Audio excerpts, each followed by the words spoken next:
Hello, and welcome to the AMD second quarter 2020 conference call. At this time, all participants are in a listen-only mode. If anyone should require operator assistance during the conference, please press star zero on your telephone keypad. A question and answer session will follow the formal presentation. As a reminder, this conference is being recorded. It's now my pleasure to turn the call over to Ruth Cotter, Senior Vice President, Marketing, Human Resources, and Investor Relations for AMD. Ms. Cotter, please go ahead. Thank you, and welcome to AMD's second quarter 2020 financial results conference call.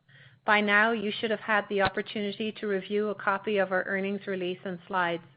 If you've not reviewed these documents, they can be found on the Investor Relations page of AMD's website, amd.com.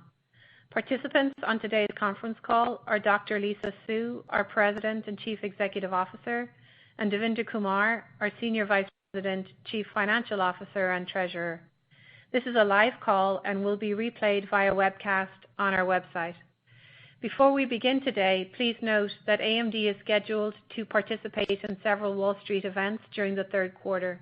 On Tuesday, the 1st of September, Mark Papermaster, Chief Technology Officer and Executive Vice President, Technology and Engineering, will participate in the Jefferies Virtual Semiconductor, IT Hardware, and Communications Infrastructure Summit. On Tuesday, September 15th, Forrest Norrod, Senior Vice President and General Manager, Data Center and Embedded Business Solutions Group, will participate virtually in the Deutsche Bank Technology Conference. In addition, our third quarter 2020 quiet time is expected to begin at the close of business on Friday, the 11th of September. Today's discussion contains forward-looking statements based on current beliefs, assumptions, and expectations, speak only as of the current date, and as such involve risks and uncertainties that could cause actual results to differ materially from our current expectations. Please refer to the cautionary statement in our press release for more information on the risks related to any forward-looking statements that we may make. We will refer primarily to non-GAAP financial metrics during this call. The non-GAAP financial measures referenced are reconciled to their most directly comparable GAAP financial measure in today's press release and slides posted on our website, amd.com. Now with that, I'd like to hand the call over to Lisa. Lisa? Thank you, Ruth, and good afternoon to all those listening in today. For the last 5 years, we have built the technical, operational, and financial foundation required to drive our long-term growth strategy. We consistently executed on our product roadmaps, established deep partnerships with an expanded set of customers, ramped multiple products in leading-edge manufacturing technologies, and significantly strengthened our balance sheet. Our strong second quarter results and increased full-year revenue guidance demonstrate how we are successfully scaling our business through our consistent execution.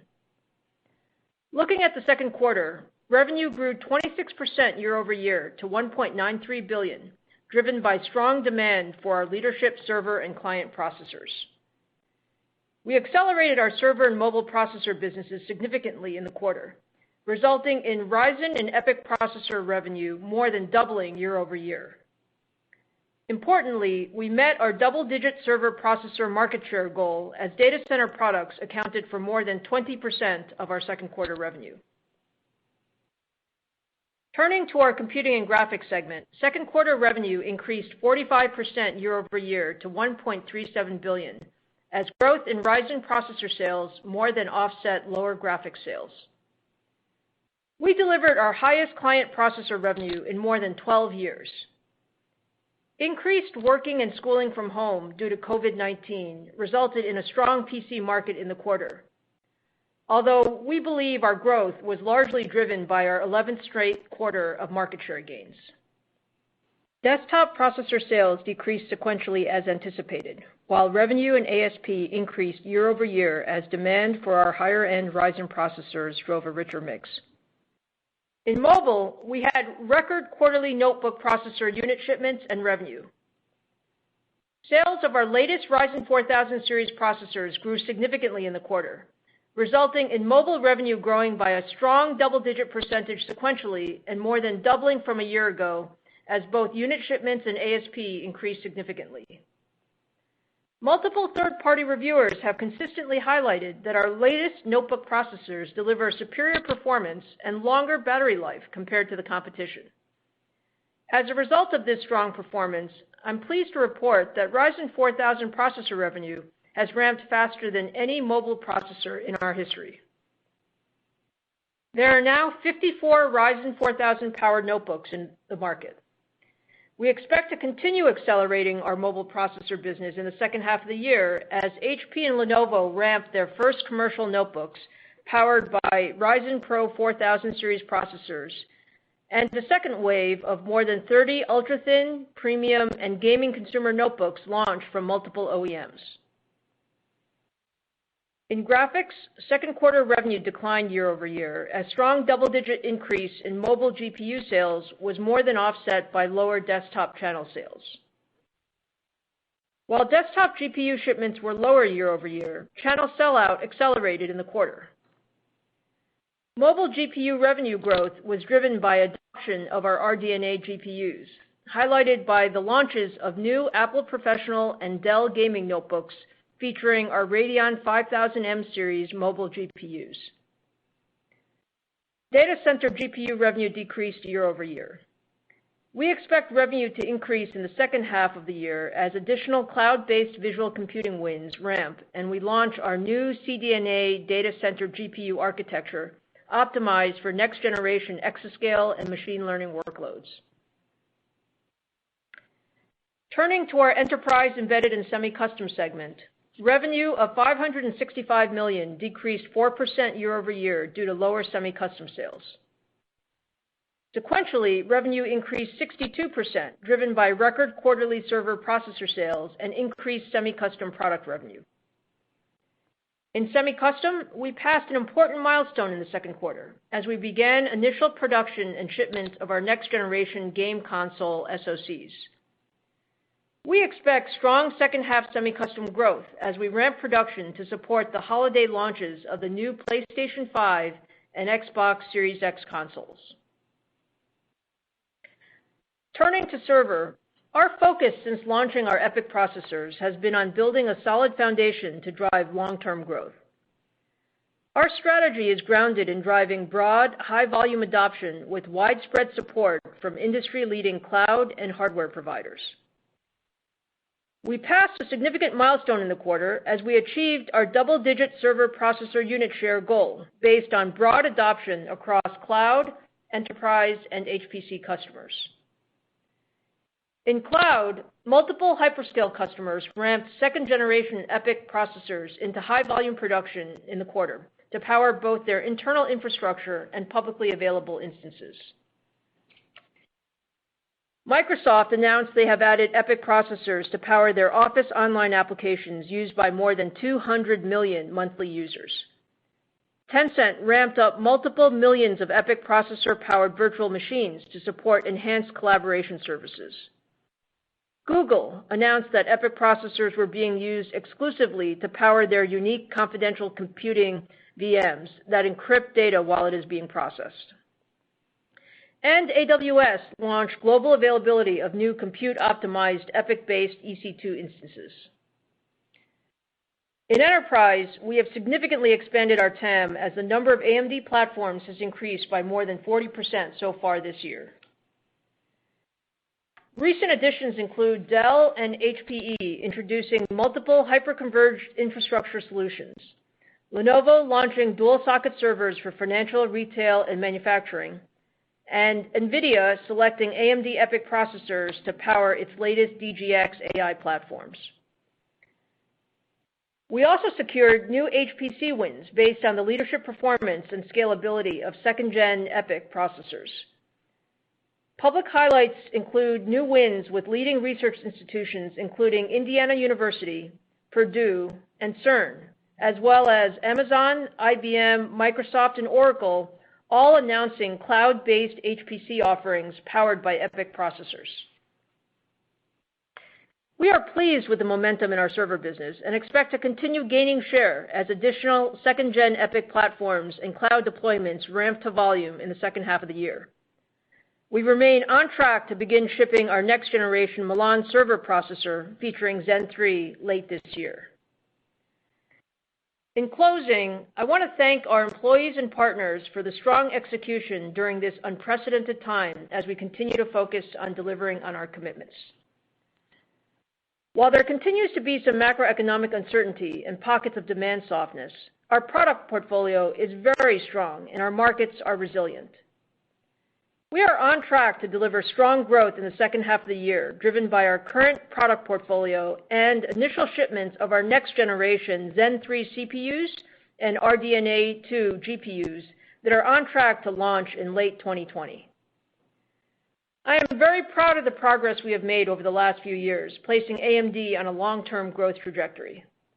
I'm even more excited about the opportunities in front of us as we enter our next phase of growth, driven by accelerating our business in multiple markets. We remain focused on consistently gaining share across the $79 billion market for our high-performance products. We are investing significantly and have added resources to further extend our leadership IP and go-to-market capabilities as we pursue our ambitious goal to make AMD a best-in-class growth franchise. Now I'd like to turn the call over to Devinder to provide some additional color on our second quarter financial performance. Devinder? Thank you, Lisa, and good afternoon, everyone. We executed the second quarter very well. Amidst the COVID-19 backdrop, we delivered strong financial results, introduced industry-leading products, and gained CPU market share.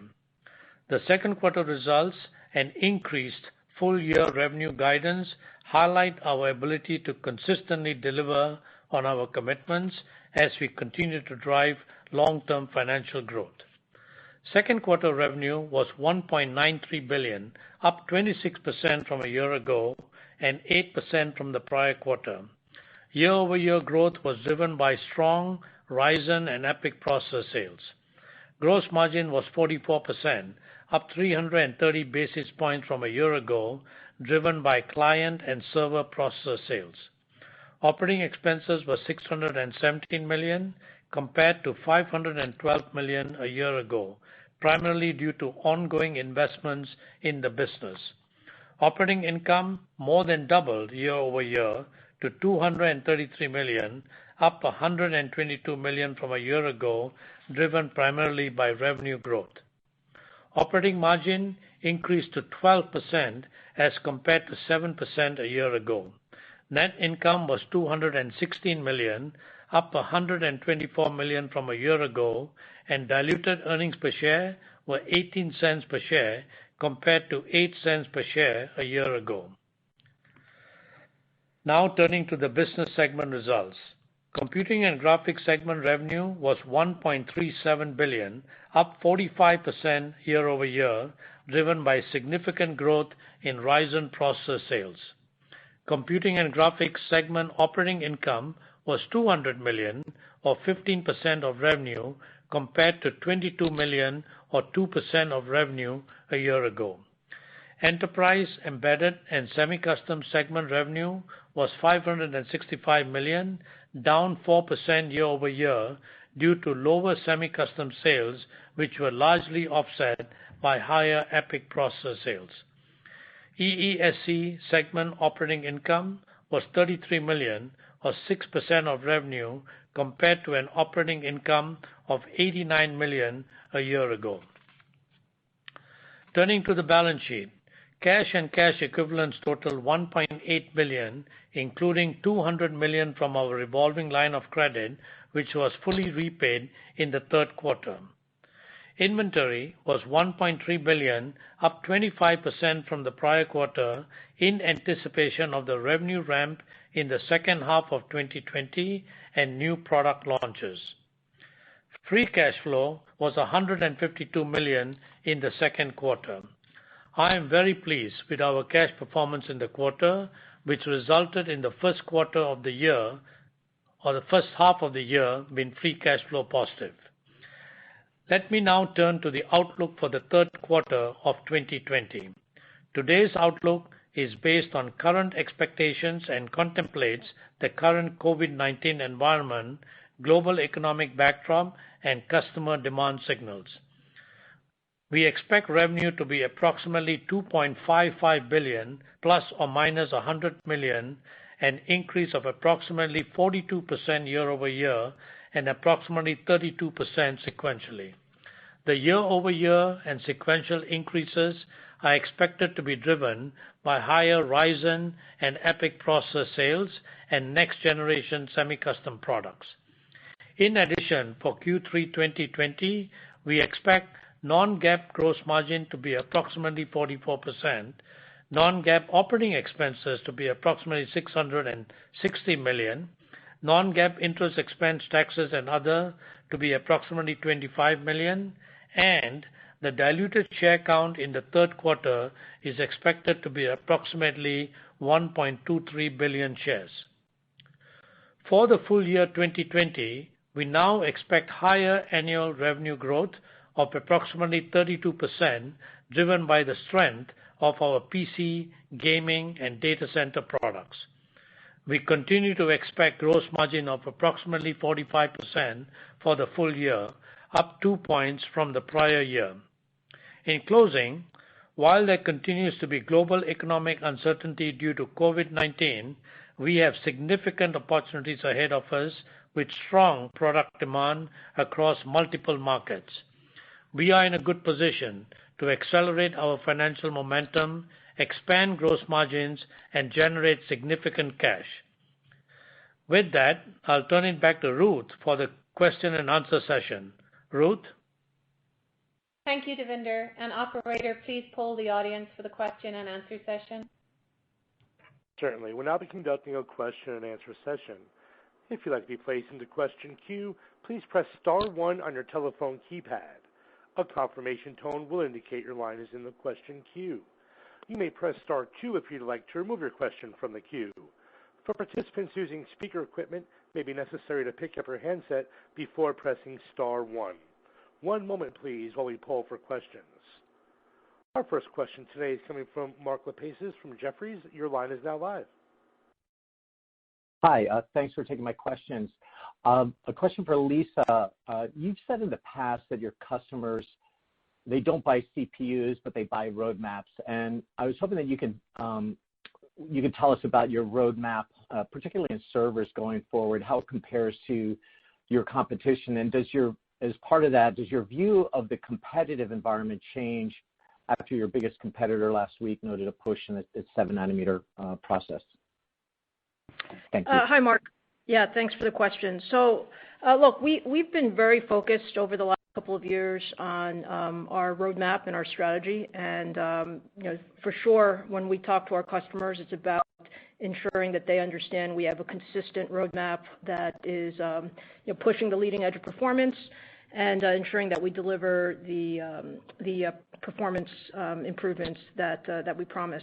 As you know, with these roadmaps, many of these decisions are made years in advance, and so we look at process technology as well as design and architecture and leading edge packaging. So we feel good about our roadmap. We updated our roadmaps at our Financial Analyst Day in March, and we continue to be very focused on executing to our roadmaps. And on and when you talk about you're focused both on your transistor or the process and the architectural lead. Can you give us a sense to what extent the share gains that you're taking right now are driven by one or the other or both? And would you expect to maintain a lead in both as you launch Milan and farther on down in 21 and 22? Well, look, I would say that, the roadmap is dependent on all of those factors. So, you have to get the process technology and manufacturing right. We feel good about our roadmap there and our partnership with TSMC. And you also have to make, the right design and architectural decisions.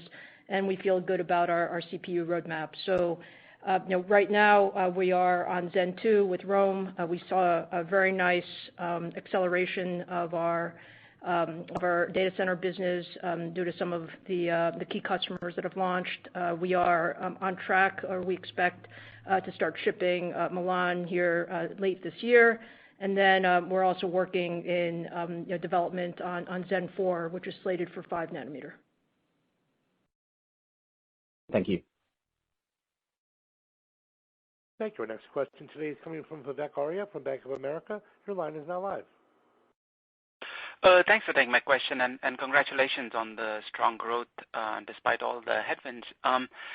Lisa, for my first one, when I think back to the last time AMD was really big in the server market was in that 2004 to 2006 timeframe, when market share went from 7% to 26% in kind of that 3-year or so period. How would you contrast the current environment, right, from whether it's from a competitive perspective or just a customer willingness to adopt your platform? What will it take for your market share to kind of approach those peaks? What are the puts and takes, and how different or similar is their experience now? Yeah, sure, Vivek. Thanks for the question. So, look, the server market, we've said is very strategic for us. We think there's a high demand for, sort of pushing the leading edge of performance. When I look at, our roadmap right now, I feel very good about our roadmap. I think we have executed well to our roadmap. I think we are differentiated in terms of the performance that we're offering in the server market. We've always said that the data center market is a bit of a journey, and so this is about putting together multiple generations of strong execution. So we're pleased with where we are with Rome and the progress that we've made this year. I would say we're still in the early innings of what we believe we can do in the server market. I think Rome is a very, very competitive product. I think as we go into Milan, we see that as also a very competitive product. And, our goal is to, really satisfy a broad swath of the server workloads. And we think we have the capabilities of doing that. Good. For my follow-up, Lisa, so you raised full year growth outlook to 32% or so, I believe, from 25%. Could you give us some more color on what's driving that upside? How much of that is coming from PCs? How much from server? How much from semi-custom? And I noticed that you kept the gross margin outlook kind of steady. And I'm wondering, how do we think about gross margins going forward? How sensitive is that to your success in the server market? Thank you. So we did update full year guidance. When we look at, sort of what's changed over the last 90 days, when we were, here talking to you in April, we were actually expecting that there might be some COVID-19 related weakness in the second half due to macroeconomic factors or other things like that. What we see now is, better visibility into the second half of the year. And so we had originally assumed that the PC market would be down in the second half. And we now expect that, PCs, that we will grow in the PC, PC processors for the second half compared to the first half. We also see data center growing from the second half to the first half. And then we have our game console ramp that is a strong ramp here in the second half. So, I think, it's a number of factors. We do believe that the market is a little bit better than we thought 90 days ago, but we also believe that our product traction is strong, and we're seeing that, come through with our customer demand. So those are the reasons for the guidance. Anything on gross margins? Oh, I'm sorry. Yes, on gross margins, I think that depends a lot on mix. That depends on, certainly, your question was about server. Server is certainly accretive to margin. I think, in the PC business, the second half of the year tends to be a bit more consumer focused and notebook focused. And so, so that's some of the mix relation there. And then we've said that, the consoles are accretive to margin. We expect that consoles will be very strong in the third quarter, and although the fourth quarter will be lower for consoles, it's still going to be a very strong, strong second half of the year. So those are the puts and takes there. But we feel that the mix is about right for the annual guide at 45%. Got it. Thank you. Thank you. Our next question today is coming from Matt Ramsey from Cowen and Company. Your line is now live. Yes, thank you. Good afternoon, everybody. Lisa, I wanted to ask about the PC market, and you just gave some comments about maybe some stronger trends than you might have anticipated 90 days ago in the back half. But pretty remarkable for the notebook business to more have doubled and for the second quarter to be your record client sales. I wonder if you might talk about the momentum, particularly in the notebook market of the 4000, and then how are you feeling the pull of the enterprise notebook market, and what's the traction like there so far into the back half? Thank you. Sure, Matt. So the PC market, was strong for us, and the PC business was strong for us in the second quarter, and as we look into the second half. What we saw was that desktops were down as expected, but the COVID-19 type phenomena has increased overall the PC market, and we see a strong shift from desktop to notebooks. At the same time, I think our notebook portfolio, particularly the Ryzen 4000, has done extremely well. We've seen strong adoption. We have over 50 platforms in market. We watch the sell-through and the consumption of those, and I would say it has been very strong. It even exceeded our expectations for the early ramp. And our view is that the second half will continue to be good for notebooks and PCs overall, and that's part of this idea that PCs are now essential, and so we see strength in consumer. We see strength in gaming notebooks, which we had previously been underrepresented. We have a nice commercial ramp, and we do see good pipeline around commercial PCs, as well as the education market is quite strong as well. So you put that together, and I think the PC business has performed well for us. Got it. Thanks. As a follow-up, maybe a piece of the business that's been asked about a little less frequently over the last few quarters is your gaming GPU business. And I'm interested if you could just put into context what the expectations are for improvements and new opportunities for Big Navi as you launch later this year, and maybe size those opportunities from a data center perspective versus what you might expect in the gaming channel. Thanks. Yeah, so I think the graphics, as we mentioned in the prepared remarks, was down year over year. We saw a nice ramp of mobile as we launched some of the Navi-based mobile products, but the desktop channel was lower. This was somewhat as expected. From the standpoint of the second quarter is usually a lower quarter for the desktop channel. What we did see is that sell-through was pretty good, so I think gaming overall is good. We are in the process of a product transition. We are on track to launch RDNA 2, or as you call it, Big Navi, late this year. We're excited about the RDNA 2 architecture. I think it's a full refresh for us from the top of the stack through the rest of the stack, and so I think that will be more of a contributor here as we go into later this year and into next year. Thanks, Lisa. Thanks, Matt. Thank you. Our next question today is coming from Harlan Sur from JP Morgan. Your line is now live. Good afternoon and great job on the quarterly execution. Good to see the team hit the double digits percentage market share targets and a broadening out of the end market penetration with EPYC. Lisa, given your customer and design win pipeline and rollout of Milan in the back half of this year, how are you thinking, or how should we be thinking about further EPYC share gains over the next 12 to 18 months?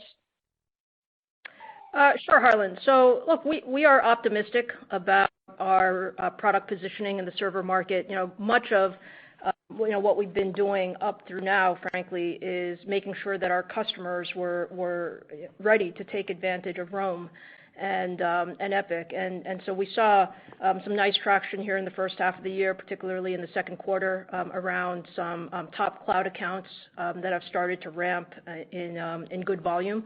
As we look forward to the second half of the year, there are more platforms coming with Rome. We have a number of OEM platforms that are in the process of being launched. and we have additional cloud platforms as well. So I think Rome is going to continue to be a strong driver of our growth into the second half of this year as well as next year.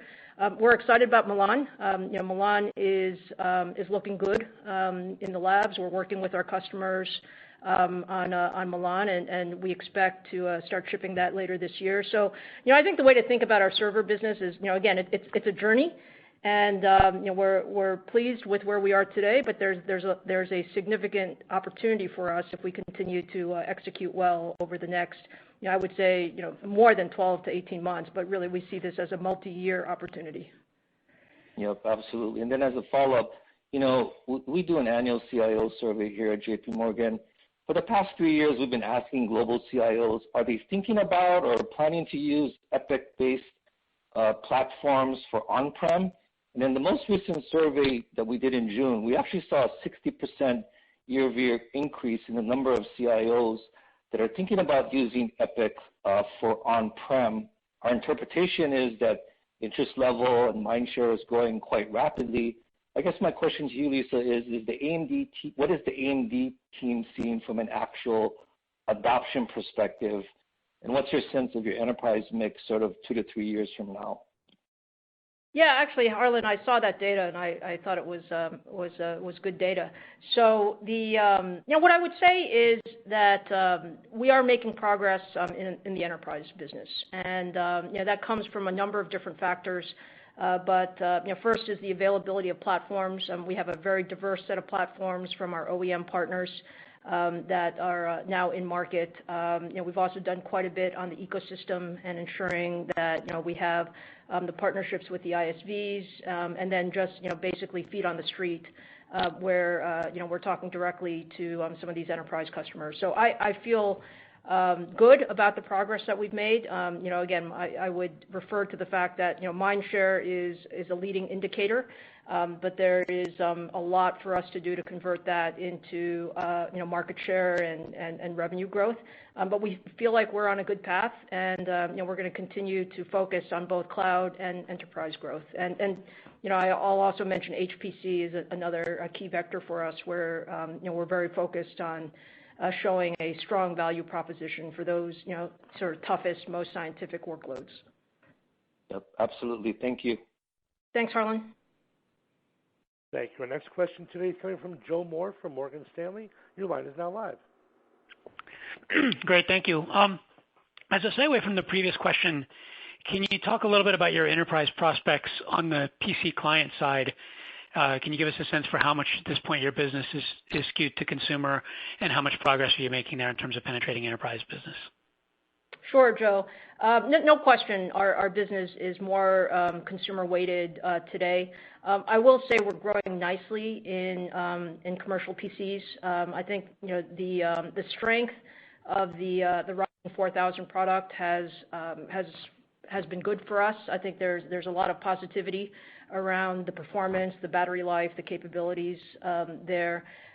We continue to expand our go-to-market efforts there. We're partnering very well with our top OEM partners. So I would say that we're still underrepresented in commercial, but no question that commercial notebook is a big focus for us, and we're going to continue to invest and hopefully make progress in that subsegment.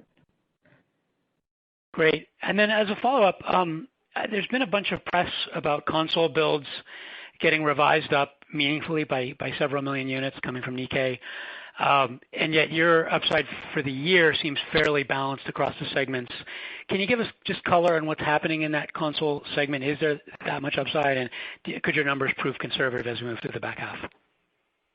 Yeah, so I will say that our upside is balanced across the segments. There's no question that there's a strong ramp in the second half of the year for consoles. We're continuing to increase supply to meet that demand, but overall, I view it as again, consoles are a multi-year cycle. And the first year, I mean, there's a lot of pent-up demand for consoles, but we should think about this as really a multi-year cycle, and this is just the beginning of the ramp. Great, thank you. Thank you. Our next question today is coming from Stacy Rasgon from Bernstein Research. Your line is now live. Hi, guys. Thanks for taking my questions. I wanted to follow up on that capacity point. What does your capacity and supply situation look like? And is any of the full-year raise related to capacity freeing up at your foundry partners? And maybe put another way, are you supply rather than demand limited at this point? What does that capacity situation look like? Yeah, sure, Stacy. So, look, we have a strong supply chain. There's no question it's been a very dynamic year. If you just think about all the puts and takes over the last 4 or 5 months. I've said before, and I'll say again, 7 nanometer is tight, and we continue to partner closely with our with TSMC to ensure that we can satisfy our customer demand. When you ask about the full year raise, the full year raise is because demand has gone up from our initial expectations, and some of that is due to the market, and some of that is due to the strength of our product traction. We are increasing capacity to meet those needs. But it is tight, and I would say that as we continue to increase capacity, we see opportunity there. So from that standpoint, demand is strong. Thank you. For my follow-up, your competitor was talking about potential for data center digestion into the second half, and I understand you're coming from a different place with the new product ramps and everything, so I understand why you are growing into the second half, whether they are not. But what are you seeing just broadly with your customers? Are you seeing signs of the market within hyperscale entering a digestion phase, even if it's not impacting you for the well understood reasons? Yeah, Stacy, I think it's a bit hard to generalize. From our visibility, what I would say is, we have some customers that we see demand increasing in the second half versus the first half. We have some customers who are a little bit lower. The main thing for us, and I think you said it's about the ramping of our platforms. And so I'm not sure I would point to a particular digestion phenomena. I would say it's very customer dependent and depending on how much they built out in the first half. And some customers will be up and some customers will be a little bit down. But overall, we see an opportunity to grow in the second half. Got it. Is that the same across like hyperscale and enterprise, or is it mostly hyperscale that's driving it? So my comment was a hyperscale comment, since that's what you were asking about. When I look at enterprise, what I would say about enterprise is it's also different things happening. I would say in terms of enterprise and HPC, we continue to see build out, and as I said, we have new platforms ramping that I mentioned in the prepared remarks.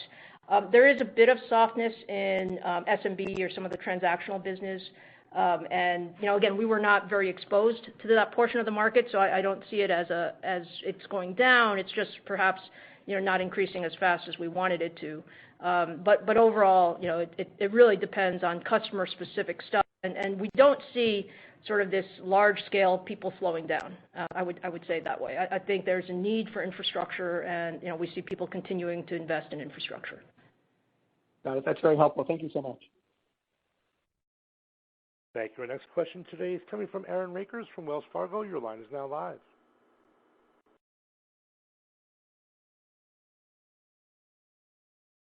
Aaron, perhaps your phone is on mute. Please pick up your handset. Yes, thank you. Can you hear me? Yes, we can hear you, Aaron. Okay, thanks, Lisa. Congratulations on the quarter. I wanted to ask about the data center GPU business. I know you talked about the path for the CDNA product going forward. I'm just curious, as you look to your cloud opportunities, how do you gauge, or how are you thinking about the ability to kind of participate in some of the AI opportunities in the data center GPU business? And do you have any update on kind of ROCm and how that has opened up opportunities, or what we should expect from a software platform perspective? Yeah, sure, Aaron. So look, I think the data center GPU business is sort of a midterm growth vector for us. This year, I mentioned in the second quarter that revenue was lower year on year, but the second half we expect it to go up modestly. I think the view is we have good design wins in cloud gaming. We have good design wins across sort of cloud VDI type instances. Very strong in supercomputing and HPC around Frontier and El Capitan. as sort of our anchor, supercomputing wins. As it relates to machine learning and AI, we continue to invest in ROCm. We continue to work, sort of our strategy around machine learning is partner deeply with a couple of large cloud vendors who can invest in the software with us.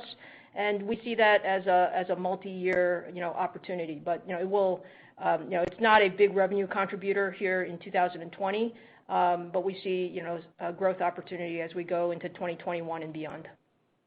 Okay. And then as a quick follow-up, we talked a lot about kind of just ramping EPYC and the roadmap. I'm just curious of how you've invested in the support organization to support this expansion. How has that progressed? Has that been at all a limiting factor to some of your ability in the server CPU market? Yeah, I think in server CPUs it just takes time. There's a customer qualification process that takes time. But we've been very pleased with sort of the efforts on both the part of our customers as well as sort of our own support teams. We're continuing to invest. So if you look at our OpEx, we're continuing to invest. One of the key areas is building out not just that support infrastructure, but just overall sales and go-to-market for the enterprise business. So I feel good about where we are. Our strategy was always to go through some of the top cloud customers first, and I'm really pleased to see some of those get to high volume production, and we'll continue to build out that infrastructure in both cloud as well as enterprise. Thank you. Thank you. Our next question today is coming from Timothy Arcuri from UBS. Your line is now live. Hi, thanks. I guess, Lisa, I wanted to ask maybe in the past month or 6 weeks or even 2 months, since it's become probably more apparent to the customers that your competitors having some manufacturing issues. Can you speak a little bit to the tenor of the customer conversations? Has it changed at all? Have you felt them incrementally more willing to adopt your products? Thanks. Yeah, I don't think I would say 4 to 6 weeks is kind of a short time. I think I would back up a little bit and say, over the past couple of quarters, what have we seen? And I think over the past couple of quarters, what we have seen is, they've seen our performance capability, and we feel very good about where our products are positioned. I think what we've also said is, look, you can count on us for a consistent roadmap, and we're going to show you each of those data points. I think the Milan point is an important point for us, and that's why we're very focused on ensuring that ships here later this year. I think the Zen 4 general point, we've already started engaging customers. Customers are very eager to understand what the long-term roadmap is. And so, what I would say is, it's not, sort of a short-term thing. It's more the notion of, we feel that customers are very open, across cloud, OEM, enterprise. It's on us to execute, and, we think about that every day. But in terms of, where the roadmap is, what are we trying to accomplish, where the customers are, there's a pull from customers to engage us across a number of workloads. We feel well positioned. Got it. And then I guess also in data center, I think you've highlighted before that a potential bottleneck might be to build out your software capabilities. And are there any metrics you can give us in terms of your ability to attract talent? Has that improved recently, sort of in terms of the number of software engineers you've hired? Anything like that to help? Thank you. Yeah, so I think if you're talking about software, it's more of a GPU, a data center GPU statement, versus a CPU statement. I think, we feel actually that our CPU, tools, infrastructure, and all that stuff is actually pretty well built out. There is some work that we do with some of the applications and the ISVs to optimize and tune our software, but I think that's going very well. As it relates to the data center GPU, yes, I think there is more mind share. I think the supercomputing wins in the data center GPU side have really helped raise the profile of our GPU capabilities and our software capabilities. So I think we are in a good position there.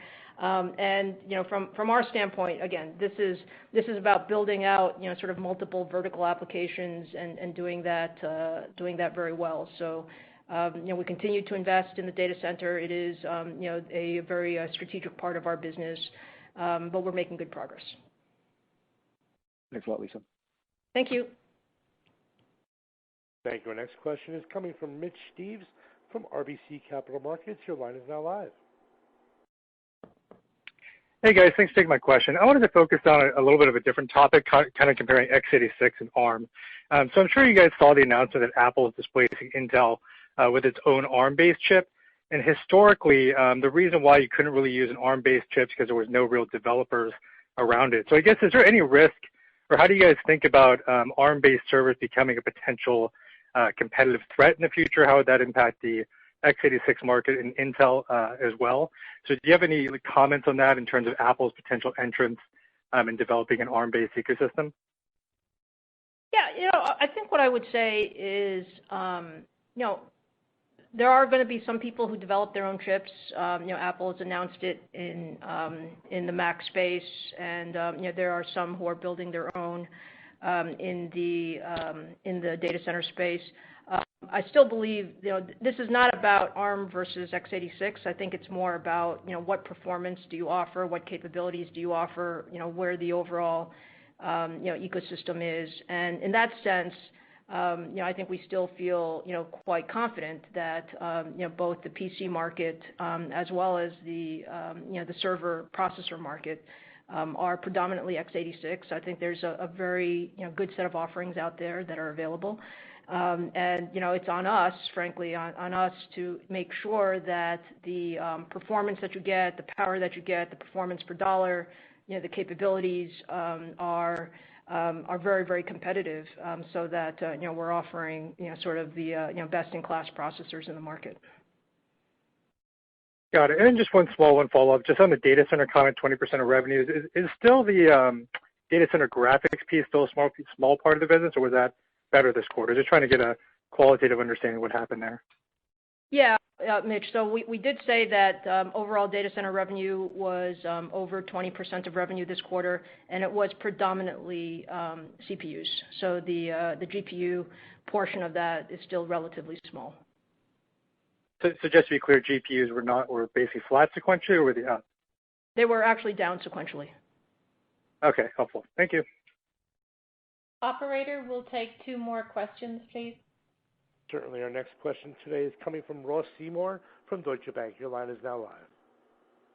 Hi, thanks for letting me ask you a question, and congrats on the strong results. Lisa, I actually had one short-term question and one long-term question for you. On the short-term side of things, you have some significant moving parts with new product launches, et cetera, in both the third and fourth quarter. So I was hoping on the 32% sequential guide, if you could give a little color by the two end markets, or the C&G and the ESC side. And then it's similar sort of thing when you go into the fourth quarter. You said semi-custom will be down sequentially, which is kind of typical seasonality. But the ability for you guys to still grow sequentially, what's really driving that? And then I'll follow up with a long-term question. Sure. So let's see. Let me try to do that. So I think so when you talk about the Q3 guide, so 32% sequentially, there is a large component of that which is game consoles. So the game console revenue was relatively modest in the second quarter, and it's going to become larger here in the third quarter. But we do see PCs growing sequentially, as well as server CPUs growing sequentially. And then as we go into the fourth quarter, I mentioned earlier that we expect that semi-custom will be down a bit. Probably not as much as it's historically down, frankly, because it's the first year of the launch, but it should be down a bit. And then we do have product launches that we've stated around sort of the Zen 3 product families, as well as the RDNA 2 product families that would drive some of the sequential growth in the fourth quarter. Did I answer that? Yes, that's exactly what I wanted. Thank you. Maybe this one will be a little clearer on the long-term side of things. An earlier question was asked about OpEx and expanding your capabilities, et cetera, and you gave a thoughtful answer to that. But generally speaking, it seems like your opportunities to take share in aggregate just improved due to your competitors' missteps. So when you look at that opportunity, how do you think about organic investment? Would OpEx staying at, say, 29% of revenues like you're talking about for this year be a good way to capitalize on that opportunity as opposed to going down to the 26 or 27% you mentioned at your analyst meeting? Or within that, would you keep that a little bit tighter in line with your analyst meeting and maybe even consider going inorganic and tapping into the M&A market now that you have some cash and a very attractive currency to use as well?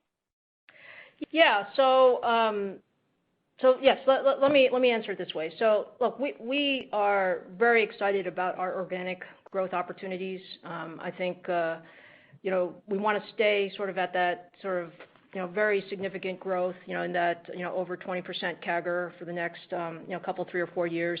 I think the way we've managed the business is the prudent way to manage the business, and so OpEx will grow. OpEx will grow, and you've seen it in the dollar numbers, but it's going to grow a little bit slower than revenue, and we think that's the right thing to do, just to make sure that we do see some leverage.